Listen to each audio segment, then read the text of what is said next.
Il est 8h22. France Inter. Léa Salamé, Nicolas Demorand, le 7-9. Et avec Léa Salamé, nous recevons ce matin dans le grand entretien le maire Les Républicains de la ville de Cannes. Il est également vice-président et porte-parole de l'Association des maires de France. Il publie et co-signe La culture sauvera la France aux éditions L'Observatoire. Vos questions 01 45 24 7000, passez autrement par les réseaux sociaux ou l'application mobile de France Inter. David Lisnard, bonjour. Bonjour. Et merci d'être à notre micro ce matin. Vous êtes le maire le mieux élu de France, élu dès le premier tour avec 88,12% des voix, ce qu'il y a derrière la virgule est crucial. Et depuis quelques mois, votre voix se fait de plus en plus entendre à droite. Mais vous êtes ici ce matin parce que vous publiez donc ce livre, La culture nous sauvera, co-signé avec Christophe Tardieu, qui est l'administrateur général du domaine de Chantilly. C'est un plaidoyer pour la culture, pour sa capacité à faire nation, mais aussi pour l'économie qu'elle génère. La culture pèse 2,3% du PIB. C'est plus que l'industrie automobile. Au début du livre, vous écrivez qu'aujourd'hui, que des statuts déboulonnés à l'écriture inclusive, des censures universitaires émanent des woke ou des décolonialistes et montrent que le passé historique, la langue française et la transmission du savoir sont l'objet d'attaques sectaires appelées cancel culture aux États-Unis. Est-ce à dire que vous avez, pour commencer, une vision défensive de la culture ? La culture est indispensable à l'homme. L'homme est un animal culturel. C'est ce qui nous distingue des autres espèces. Quand la culture va mal, l'homme va mal, la société va mal. La culture, elle est porteuse de richesse, vous l'avez rappelé, 45 milliards de revenus. Elle est porteuse d'épanouissement individuel, d'élévation des individus, et c'est fondamental, et elle est porteuse de liens sociaux. Lorsque l'on s'attaque à ce qui relie les hommes entre eux, c'est-à-dire la culture, ce qu'Ernest Renan, qui est à la base du modèle républicain, qui définissait la nation comme non seulement la conscience du présent, des devoirs au présent, un destin et un dessein commun, donc il faut se projeter dans le futur, mais aussi la mise en commun des gloires passées, disait-il. Donc tout ce qui est cancel culture, qui s'appelle par définition annulation de la culture, se fait au détriment de l'unité nationale. Donc pour la prospérité économique, pour l'émancipation individuelle, pour l'unité nationale, il faut effectivement développer une culture offensive. Développer une culture offensive, c'est-à-dire qui permette à chacun de rencontrer les grandes œuvres de l'esprit, celles qui relient et celles qui élèvent. Vous dites qu'il faut glorifier notre passé. Vous militez pour la création d'un musée de l'histoire de France. Avant vous, il y a Nicolas Sarkozy qui avait eu cette idée-là. Il avait dû l'abandonner, elle avait été abandonnée d'ailleurs, au vu des polémiques suscitées. Vous voulez ressusciter cette idée de Nicolas Sarkozy ? Avec Christophe Tardieu, on dit, le livre il porte essentiellement sur l'éducation artistique et culturelle. On va y venir. Mais sur l'idée du le musée. Numérique et effectivement sur le fait, il ne s'agit pas de falsifier le passé. C'est-à-dire que le passé, l'histoire, puisqu'on parle de ce thème-là, doit être vécu avec scientificité, mais sans destruction de ce qui constitue notre patrimoine commun. Oui, mais un musée, ça fige l'histoire. Et donc le musée, mais nous pensons, de même qu'il y a un musée de l'immigration à la Porte Dorée, de même qu'on doit avoir un musée de l'histoire nationale, dans lequel, non pas le roman national, parce que c'est pas un roman, mais le récit avec de la scientificité soit abordé. L'Allemagne, qui a une histoire difficile, comme toutes les grandes nations, compliquée. L'Allemagne a un grand musée de l'histoire à Berlin, magnifique musée. L'Union européenne a eu l'ambition de faire un grand musée de l'Europe à Bruxelles. Comment nous renoncerions-nous à transmettre ce qui fait le lien, c'est-à-dire le patrimoine historique. Parce que, David Lisnard, c'est peut-être très compliqué. Prenons un exemple tout récent à ce micro, à votre micro, là où vous êtes assis. Pierre Nora, il y a quelques semaines, disait qu'il fallait célébrer le bicentenaire de la mort de Napoléon. Ça, oui, mais pas les 150 ans de la Commune de Paris. Ça, non. Il y en a d'autres qui pensent l'inverse. Jean-Luc Mélenchon dit que la Commune est cruciale. Anne Hidalgo aussi. Ce que je veux dire par là, c'est qu'il y a des débats qui sont sains, qui se déroulent dans l'espace public. Pourquoi les figer dans un musée ? Est-ce que ça n'est pas la fausse bonne idée absolue ? Alors, d'une part, il ne faut pas laisser le récit national à la politique politicienne. La Commune de Paris comme Napoléon, font partie du grand récit national, évidemment, avec des apports et aussi des choses à analyser en se méfiant de l'anachronisme. Le deuxième élément, le musée, alors on peut mettre un autre terme si vous voulez, hein, mais le musée, c'est pas forcément quelque chose de figé, ça ne fossilise pas. Est-ce que on fossilise l'art ? C'est un grand débat d'ailleurs. C'est tout le débat des déconstructionnistes. C'est ce qui flingue le pays depuis 40 ans. C'est-à-dire c'est l'héritage de Foucault, de Derrida, du mauvais Sartre, ce qui lui arrivait assez souvent, et donc qui consistait déjà à vouloir déboulonner les musées. Mais enfin, aujourd'hui, l'émotion suscitée par la rencontre avec une grande œuvre de l'esprit, l'apprentissage et la connaissance de cette œuvre est fondamentale. Notre société a des forces centrifuges inouïes. Le rôle du politique, c'est de protéger le groupe face à ce qu'il menace et de le projeter de façon positive, constructive. Donc un musée qui renforcerait la connaissance de l'histoire de France, qui renforcerait et qui ferait de chacun d'entre nous, quelle que soit notre origine, un dépositaire de cette histoire, qui permettrait d'avoir une analyse critique, en se méfiant de l'anachronisme sur ce qui a fait la gloire d'une grande nation qu'est la France et ce qui pose problème aussi dans notre histoire. À mon avis, c'est important. Vous avez des pages longues et passionnées sur l'éducation artistique et culturelle à l'école. C'est votre obsession même, vous le dites, vous le reconnaissez. Vous regrettez que le ministère de l'Éducation y soit trop peu sensible. Vous dites que la rue de Grenelle se tient devant l'éducation artistique et culturelle comme la poule devant un couteau. Qu'est-ce que vous reprochez au ministère de l'Éducation ? La poule devant un couteau. C'est une réalité qui dépasse l'actualité. C'est-à-dire que ça fait très longtemps qu'il en est ainsi, que la poule est stupéfaite face au couteau. Malgré des recteurs qui, j'ai eu la chance, j'en ai un actuellement formidable dans l'académie, j'en ai eu un avant qui est Emmanuel Etis, qui est un grand combattant de l'éducation artistique et culturelle, qui porte ce combat. Mais on voit bien que en disant que finalement, en rappelant ce qu'est la loi, c'est ce que nous rappelons avec Christophe Tardieu dans le livre. On rappelle que la loi rend obligatoire l'éducation artistique et culturelle. Or, en fait, cette loi n'est pas appliquée. Comme souvent, il y a des grands effets d'annonce. Alors pourquoi tout le monde s'en fiche alors ? Parce que ça dérange. Parce qu'il y a des citadelles et qu'il y a du conformisme et que le conformisme est une maladie de l'administration dans tous les domaines d'ailleurs. Or, le fait de pouvoir proposer aux enfants ce que nous faisons à Cannes, et on était la première ville 100% éducation artistique et culturelle. C'est 17 000 enfants ou adolescents, de la maternelle jusqu'au supérieur, qui reçoivent chaque année, dans le temps scolaire, pas le périscolaire, dans le temps scolaire, grâce à un bon travail avec le rectorat, en l'occurrence avec l'éducation nationale, mais assumé financièrement essentiellement par la ville de Cannes à 85%. Donc, non seulement un apprentissage vertical, académique, classique, d'une discipline, on pratique un instrument, on apprend l'histoire de l'art, donc on s'élève grâce à un professeur adulte que l'on respecte comme professeur et adulte. Ça, c'est le premier tiers. Le deuxième tiers, c'est la rencontre avec des artistes vivants. C'est toujours formidable de rencontrer des artistes vivants. Et pour les artistes, c'est mieux d'ailleurs que quand les rencontres possibles sont vivants. Oui. Et pour les artistes, inversement, c'est bien de voir de la jeunesse. Et le troisième élément, c'est le partage d'une émotion, parce que la culture, c'est vertical, c'est de la compétence, c'est de l'apprentissage, c'est de l'effort, mais c'est aussi et avant tout un plaisir, une émotion. Donc il faudrait mettre beaucoup plus d'argent, c'est ce que vous dites, beaucoup plus de. Ce qu'il faudrait, c'est que une priorité à l'école. C'est que nos enfants puissent bénéficier à la fois de cet apprentissage vertical exigeant, mais aussi de ce que les Anglais appellent les soft skills, les compétences douces, cette capacité à partager une œuvre, mais il suffit pas d'amener, et on le dit aussi dans le livre, il suffit pas de mettre de l'art dans la rue ou d'amener quelqu'un voir un spectacle. C'est une vraie technique. Si vous ça nécessite de la formation des enseignants. Parce que si vous n'apprenez pas à aborder la culture, vous pouvez amplifier la fracture culturelle. Pour dépasser le clivage et aller dans le sens que vous venez de décrire, est-ce qu'il faudrait fusionner les ministères de la culture et de l'éducation pour en faire un seul grand ministère ayant vocation précisément à établir les passerelles ? C'est une des propositions que l'on formule.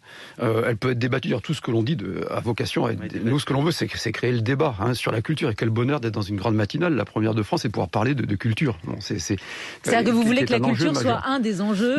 C'est souvent l'oublié de la campagne présidentielle. Vous voulez qu'elle soit au milieu de la table. On a eu 11 ministres de la culture en 20 ans. La culture, on le sait bien, ne peut faire l'objet d'une politique publique ambitieuse que si elle est portée par le président de la République.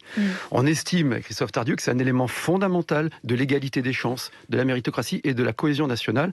Donc ça commence par nos enfants. Moi, ce qui me motive, c'est que mes enfants, et j'espère futurs petits-enfants, vivent dans un pays apaisé, fier avec lui-même, mais sans être arrogant. Donc, oui, il faut revoir le périmètre du ministère de la Culture. Faire un grand ministère éducation. Culture et que les beaux-arts bénéficient d'une direction spécifique, comme c'était le cas d'ailleurs. Mais est-ce que vous dites, ce discours que vous portez ce matin, c'est un discours qui a vraiment été porté par Emmanuel Macron au moment de la campagne ? Sur la culture doit être au cœur. Je ne l'ai pas retrouvé chez Emmanuel Macron pour une raison toute simple, c'est qu'il a nié même l'existence d'une culture française. Emmanuel Macron a dit il n'y a pas de culture française, il y a une culture en France. Ce qui est pour moi l'archétype d'abord du malentendu, et du relativisme. Ce qui fait beaucoup de mal depuis 40 ans, mais dans tous les domaines. C'est cette espèce de... Alors, il faut un peu de relativisme dans la vie pour apprendre à comprendre les autres, etc. Mais la relativité, quand elle devient relativisme, à force de dire que tout se vaut, rien ne vaut. Et on tombe sur du nihilisme. Donc évidemment, il y a une culture française qui est enracinée, qui est nourrie de plein d'apports et qui est universelle. Chaque culture est à la fois enracinée et universelle. C'est ce qui est grand et beau dans la culture. Aujourd'hui, la culture souffre énormément. Depuis un an, il n'y a plus de théâtre, plus de cinéma, plus de musée. Est-ce que vous avez compris cette décision au nom de la crise sanitaire ? Est-ce que vous demandez aujourd'hui que ce soit la priorité, la réouverture de ces lieux culturels ? Dans un premier temps, il y a un an, on connaissait peu le virus, on connaissait peu ses conditions de transmission, donc il fallait être maximaliste, évidemment. C'était un nouveau risque. Maintenant, ce risque, on sait l'appréhender. Et on rentre dans un grand débat, mais sur l'incohérence de la politique sanitaire actuelle. Mais évidemment, la culture... D'ailleurs, c'est très significatif de voir que les technocrates qui nous dirigent considèrent que... D'abord, nous disent ce qui est essentiel ou pas, moi je trouve ça assez inouï, par principe, et de nous dire que la culture, qui pour moi est le propre de l'homme, enfin pour nous tous, je le répète, c'est ce qui nous distingue des autres espèces animales. L'être humain, il ne fait pas que chasser sous Cro-Magnon, il peint les grottes de Lascaux aussi. C'est pas réservé à des classes privilégiées. Mais justement, c'est-à-dire que le problème, quand on ferme la culture, les classes privilégiées, elles ont toujours accès à la culture. Elles ont toujours les moyens d'accéder à la culture. Moi je sais d'où je viens et je crois à la France qui date de Clovis, et je crois à l'idéal républicain aussi, qui est une étape supplémentaire de l'universalité. Et pour revenir à votre question liminaire, les cancel culture, le woke, toutes ces choses assez insupportables à mes yeux, s'attaquent au bel idéal d'universalité de la culture. Donc aujourd'hui, oui, aller au musée avec un numerus clausus, avec des protections, avec des règles sanitaires, est beaucoup moins dangereux que prendre le métro comme je l'ai fait hier soir, ou d'aller au supermarché du coin sur le plan sanitaire. Beaucoup de questions sur la culture au Standard. Une dernière, après avoir été annulé l'an dernier précisément à cause du Covid, le Festival de Cannes est repoussé cette année au 6 juillet. Êtes-vous certain qu'il pourra se tenir ? Jean-François Delfraissy dit que nous n'en aurons fini avec l'épidémie qu'en 2022. Est-ce un risque maîtrisable ? Alors, d'abord, personne n'est certain de rien, puisque ça ne dépend pas de moi. Ça dépend d'une décision de l'exécutif sur la capacité d'accueillir des événements ou pas. Mais du côté du Festival de Cannes, Pierre Lescure, Thierry Frémaux et de la ville de Cannes, on est prêt à accueillir le festival. Et moi, je pense qu'il aura lieu, il doit avoir lieu. Venir au Palais des Festivals et des Congrès pour un événement professionnel, d'ailleurs, c'est au-delà de la culture, c'est toute la filière événementielle qui est sinistrée, aujourd'hui, est tout à fait, d'un point de vue sécurité sanitaire, est tout à fait raisonnable. Tout à fait raisonnable. On est au Standard donc avec Samia. Bonjour Samia, bienvenue. Bonjour. On vous écoute. Bonjour France Inter. Oui, je dois vous avouer que moi j'étais assez choquée de la première intervention de votre invité sur la définition entre guillemets de la culture et le fait d'estimer qu'elle est menacée par les minorités, entre guillemets, toutes les personnes qui revendiquent l'écriture inclusive, le déboulonnement par exemple de certains statuts, etc. Tout ça sous une espèce de couvert d'universalisme tel qu'il le dit lui-même. Et donc, David Lisnard vous a choqué. Alors, que dites-vous ? Oui, pourquoi ? Parce que je pense que aujourd'hui, en fait, est-ce qu'on peut pas envisager ça plutôt de manière positive, comme une manière effectivement de s'inclure, d'essayer de trouver sa place dans la culture, de faire évoluer la culture, d'avancer et d'interroger l'histoire. Oui, je terminerai juste par un point qui me semble assez important, parce qu'on parle quand même de minorités, mais c'est des minorités politiques et non des minorités au sens numérique. Et donc, en tant que femme, par exemple, ça me choque que depuis des années, on écrive 50 femmes et un homme, il. Je veux dire, et que monsieur trouve ça choquant qu'on revendique un petit peu notre place. Je trouve ça bien compris, Samia. On rend la parole à David Lisnard qui vous répond. Écriture inclusive, décolonialisme, déboulonner les statuts, c'est la marche de la culture aussi, nous dit Samia. Qu'en pensez-vous ? Bonjour madame, nous ne sommes pas d'accord. C'est-à-dire que je suis moi pour l'inclusion. Et je suis pour l'inclusion dans le modèle républicain, c'est-à-dire que chacun a sa part d'individualité et d'identité propre, et elle doit être respectée, elle doit vivre de façon pleinement épanouie. Mais moi, ce qui m'intéresse, c'est de construire un bien commun. Et ce bien commun ne peut se faire que dans le partage positif de ce qui constitue la nation et qui s'inscrit dans le temps et dans la transmission, avec des débats évidemment. Mais regardez l'histoire de Napoléon. Dire qu'on ne célébrerait pas Napoléon parce qu'il aurait rétabli l'esclavage, ce serait oublier ce qui singularise Napoléon dans son époque. C'est pas qu'il a rétabli l'esclavage qui avait lieu partout, c'est qu'il a inventé le code civil, c'est qu'il a créé finalement les grandes fondations des libertés individuelles par le code civil, par la reconnaissance de la suprématie du droit, par les préfets, etc. Sur l'écriture inclusive, c'est une écriture pour moi qui est exclusive. L'écriture inclusive, l'écriture française et la langue française, et notamment le masculin sur le pluriel, etc., vient de la transformation du latin en français. Non, mais c'est des choses importantes et que je me sens féministe dans plein de domaines, mais je pense que l'écriture inclusive qui alourdit l'écriture, qui la rend inesthétique, qui la rend laide, au contraire, elle l'exclut de la langue française et qu'on doit enseigner avec exigence la langue française. Et moi, je souhaite que chacun, quelle que soit son origine, sa croyance, sa religion ou pas, c'est pas mon problème, se sente bien dans son identité individuelle, mais de ne pas essentialiser les gens et que chacun puisse aller vers le haut par une belle culture française et une belle langue française. Dominique au standard a une question, je dirais culture et politique. Bonjour, bienvenue. Bonjour Nicolas, bonjour Léa, bonjour à tous. Bonjour monsieur David Lisnard. C'est bien ça madame, bonjour madame. Allez-y Dominique. Expliquez-nous pourquoi en France aujourd'hui, les Français riches de leur culture et de leur démocratie vont être réduits à voter par défaut à la prochaine présidentielle. Comment s'y projeter avec goût et espoir ? Merci Dominique pour cette question. Voilà, qui relie. Je crois, Madame Dominique, que vous avez fait une transition qu'attendait Léa Salamé. On aurait pu la faire seule, mais Dominique l'a faite encore mieux. Non, en revanche, je crains de ne pas avoir la réponse. C'est-à-dire que, en ce qui me concerne, là, je quitte le livre que j'ai écrit Christophe Tardieu et je viens dans ma subjectivité de citoyen engagé. Je crois qu'il est dans l'intérêt du pays de ne pas laisser continuer cette dialectique mortifère entre le pouvoir en place et le Rassemblement national. Voilà, chacun est légitime dans le champ de l'expression, mais il me semble que d'autres voies, d'autres solutions doivent être et peuvent être apportées. Vous comparez la fin de mandat d'Emmanuel Macron aujourd'hui à la fin de règne de Louis-Philippe. Pourquoi cette comparaison ? Parce que je trouve qu'il y a d'abord pas mal de points communs et avec en plus un problème civilisationnel, d'unité de la nation. On l'a bien vu d'ailleurs dans le débat tout à l'heure, qui est compliqué sur la cancel culture, etc. Ça, c'est pas la faute d'Emmanuel Macron, ça le dépasse. Non, ça le dépasse, bien sûr, mais Emmanuel Macron, il ne s'agit pas d'être manichéen oui, mais alors pourquoi Louis-Philippe et pavlovien. C'est la fin de règne de Louis-Philippe, c'est très mal terminé. Je pense qu'il y a des forces violentes et des forces centrifuges.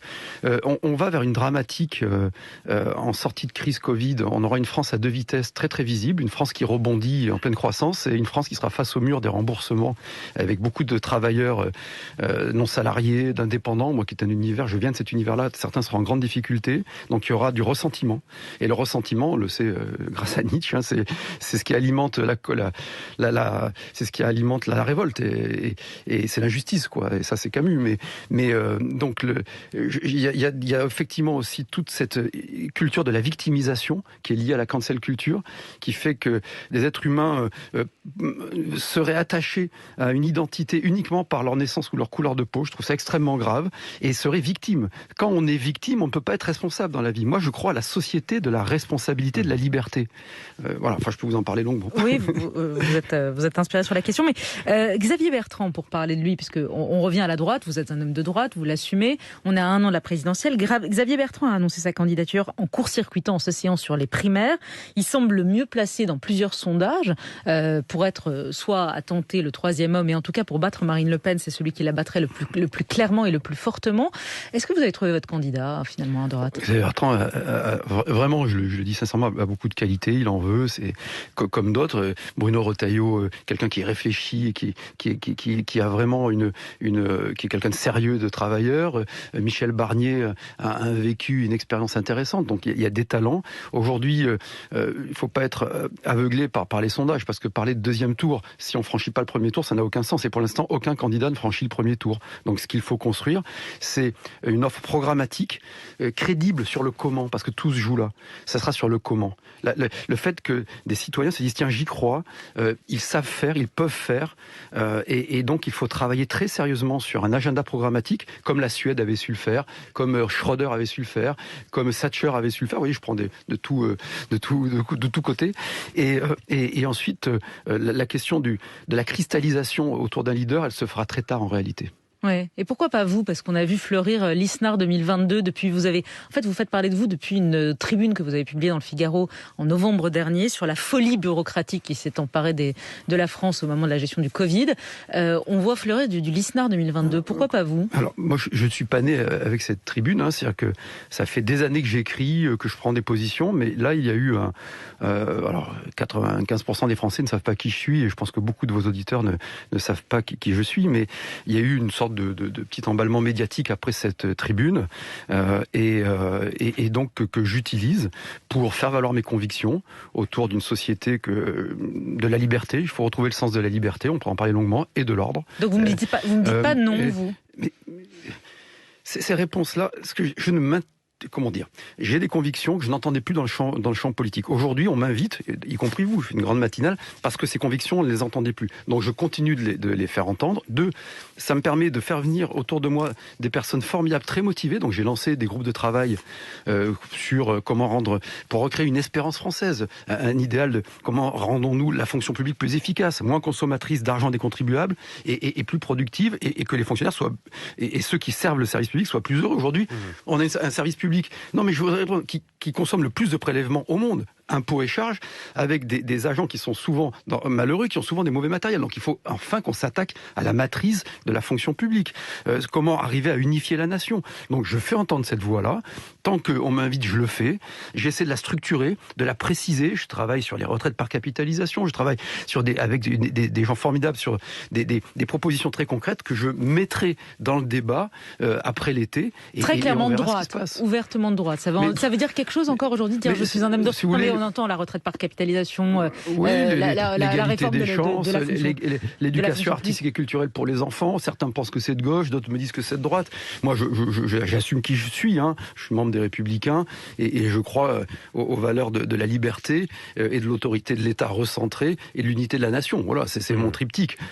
Donc, je fais valoir ces convictions-là et je n'ai pas d'agenda personnel. Ce serait bien prétentieux, ce serait bien décalé, mais en revanche, je continue de les faire valoir. Et voilà, les auditeurs de France Inter vous connaissent mieux au terme de ce grand entretien. Vous ont découvert. Merci David Lisnard. Merci beaucoup. La culture nous sauvera aux éditions L'Observatoire, livre que vous co-signez avec Christophe Tardieu. Merci encore. La revue de presse à suivre.